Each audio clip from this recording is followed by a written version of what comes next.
Hello everybody, this is Shammer from Grayman Concepts. We're going to be looking at how to analyze some language today using an article from CNN you can see here from 17 September 2001, a few days after 9/11, after the Twin Towers were destroyed. What I'm going to be showing is something you can look at in written language as well as verbal language as a way to analyze what people are saying.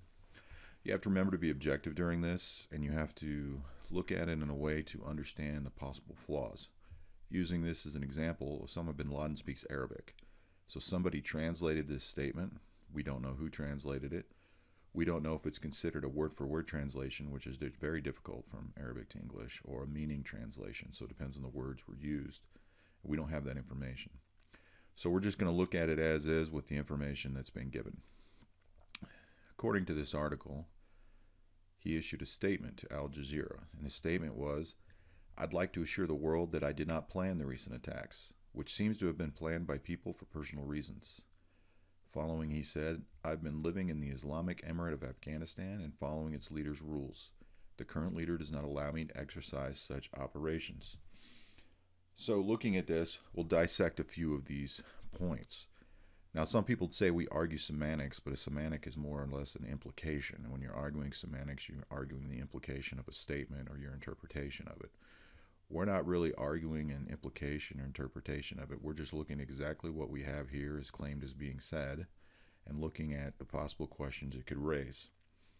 So right here, I would like to assure you, the world, that I did not. Assuring that you did not is not the same as saying that you assure that you didn't do something. So that's kind of an important statement. It's saying what he would like to do, but it's not saying what he actually did. So it's not really a denial. It also says later on, "I did not plan the recent attacks." Well, the denial here only deals with the planning, not involvement in the execution. So it's possible that he's suggesting somebody else planned those attacks. It also denies only recent attacks. It doesn't deny any other prior attacks. Additionally, down below, the current leader does not allow me to exercise such operations. Well, that doesn't mean I didn't exercise that operation. It just says that he's not allowed to. So that suggests that if he did do it, he did it without permission. If he doesn't deny it, we can't deny it for him. Now, it's quite likely, based on how we've analyzed this, that he did in fact exercise the attack, but he did not plan it.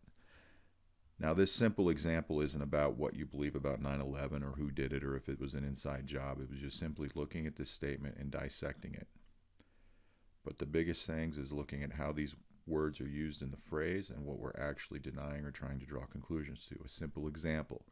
Have you ever heard anybody say, "Well, what if I meant this?" Well, that's not the same as meaning you meant that.